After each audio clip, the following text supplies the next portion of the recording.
Assalamualaikum warahmatullahi wabarakatuh. Kembali lagi di podcast BNN Provinsi Kalimantan Selatan. Sebelumnya kami ingin mengucapkan selamat menjalankan puasa di bulan Ramadan untuk yang menjalankan. Kali ini podcast BNN Provinsi Kalimantan Selatan bersama kami dari Bidang Pemberantasan dan Intelijen BNN Provinsi Kalimantan Selatan. Dengan saya sendiri, Emelia, dan saya tidak sendirian. Saya bersama dengan Kasih Intelijen Bidang Pemberantasan dan Intelijen BNN Provinsi Kalimantan Selatan dengan Bapak Ahmad Fahrul Razi SH. Sehat, Pak? Alhamdulillah. Alhamdulillah.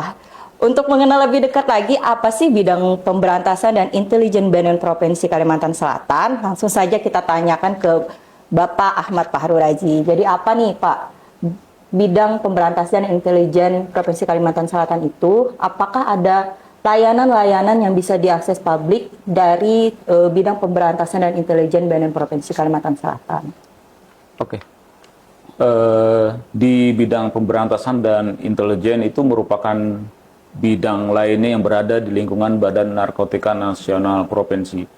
Selain dari bidang P2M, rehabilitasi, dan bagian umum. Bidang pemberantasan dan intelijen sendiri itu mempunyai tugas dan pokok fungsi penindakan atau pengungkapan jaringan narkotika. Layanan penerimaan laporan informasi penyalahgunaan dan peredaran gelap narkotika. Untuk masyarakat yang memiliki informasi adanya penyalahgunaan dan peredaran gelap narkotika di sekitarnya, bisa untuk melaporkan hal tersebut di bagian bidang pemberantasan dan intelijen, yang mana identitas pelapor akan dirahasiakan dan pelaporan akan ditindaklanjuti sesuai dengan prosedur yang telah ada.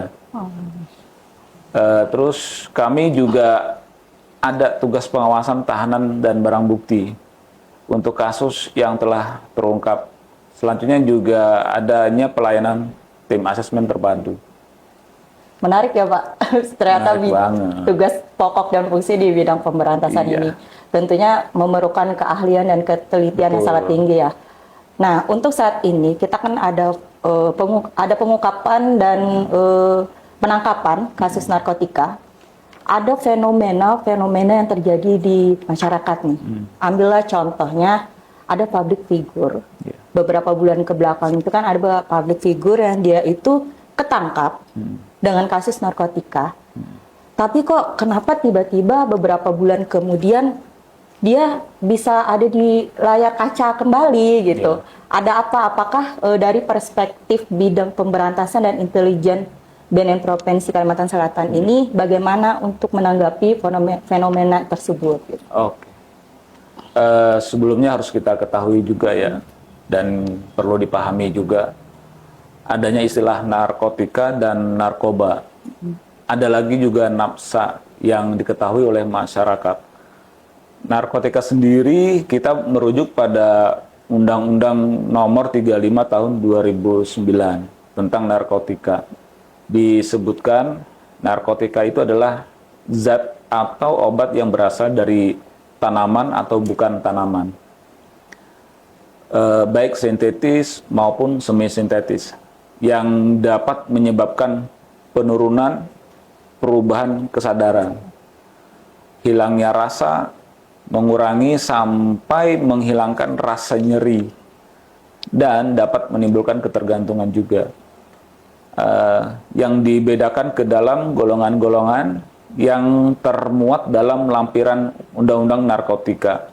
Dalam narkotika juga dibedakan dalam golongan 1, yaitu narkotika yang dimaksud dengan narkotika golongan 1 adalah narkotika yang hanya dapat digunakan untuk tujuan pengembangan ilmu pengetahuan dan tidak digunakan dalam terapi, serta mempunyai potensi sangat tinggi mengakibatkan ketergantungan. Itu narkotika golongan 1. Kemudian narkotika golongan 2 itu adalah narkotika yang berkhasiat pengobatan, digunakan sebagai pilihan terakhir dan dapat digunakan dalam terapi dan atau juga untuk tujuan pengembangan ilmu pengetahuan serta mempunyai potensi tinggi mengakibatkan ketergantungan. Kemudian narkotika golongan 3 itu adalah narkotika berkhasiat dalam pengobatan dan banyak digunakan dalam terapi dan atau untuk tujuan pengembangan ilmu pengetahuan serta mempunyai potensi ringan mengakibatkan ketergantungan. Narkoba merupakan singkatan dari narkotika dan obat-obatan terlarang serta nafsa, merupakan singkatan dari narkotika, psikotropika, dan zat adiktif. Berarti sebenarnya narkotika, nafsa itu suatu hal yang sama, cuman peristilahannya aja ya Pak ya. Iya. Kemudian juga untuk diketahui juga untuk saat ini temuan-temuan baru yang juga Neo-Psychoactive Substances atau NPS ya, didefinisikan sebagai zat yang disalahgunakan, baik dalam bentuk murni maupun sediaan yang belum diatur, tetapi yang dapat menimbulkan ancaman kesehatan masyarakat juga. Sejauh ini berdasarkan riset BNN RI, ada 1.386 NPS terdeteksi global dan 175 jenis sudah masuk ke Indonesia juga. Kemudian selain itu di dalam Undang-Undang Narkotika juga adanya disebut peran-peran dalam penyalahgunaan dan peredaran gelap narkotika. Banyak banget istilahnya berarti. Iya. Ada lagi peran selain penggolongan tadi, ada lagi peran-perannya ini. Ada peran-perannya lagi dalam yang udah diatur dalam Undang-Undang Narkotika. Di antara lain adalah yang pertama itu bisa disebut dengan pecandu narkotika.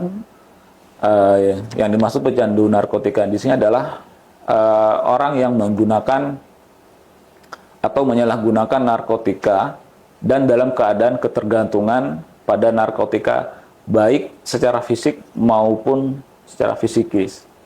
Kemudian yang kedua itu penyalahguna. Penyalahguna ini yang dimaksud itu adalah orang yang menggunakan narkotika tanpa hak atau melawan hukum.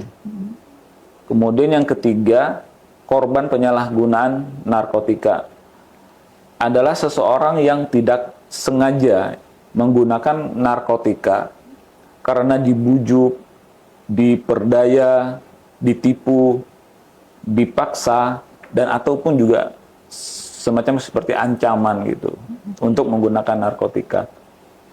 Kemudian di dalam pasal 54 Undang-Undang Narkotika memberikan amanat, yaitu pecandu narkotika dan korban penyalahgunaan narkotika itu wajib menjalani rehabilitasi medis dan rehabilitasi sosial.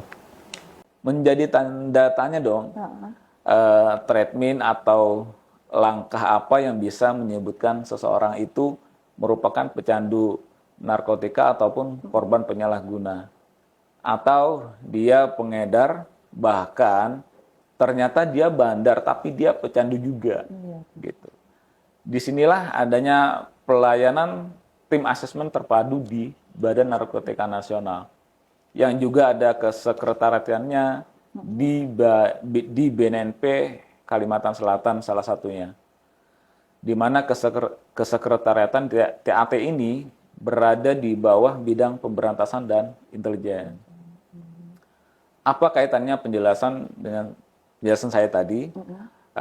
Untuk menjadi pertanyaan tadi, ada kemungkinan public figure tersebut merupakan pecandu narkotika, gitu, sehingga pemidanaan tidak efektif untuk dia sebagai efek jera dan mendapatkan perawatan rehabilitasi medis untuk periode waktu tertentu agar dia dapat kembali berdaya guna di mata masyarakat.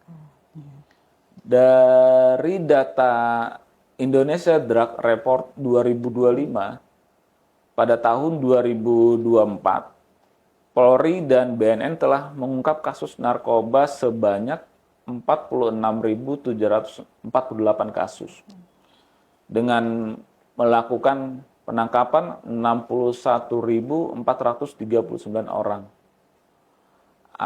Akibat penegakan hukum terhadap penyalahguna narkotika berimplikasi terhadap penuhnya rutan dan lembaga pemasyarakatan di mana jumlah narapidana dan tahanan kasus narkotika pada akhir tahun 2024 itu sebanyak 141.016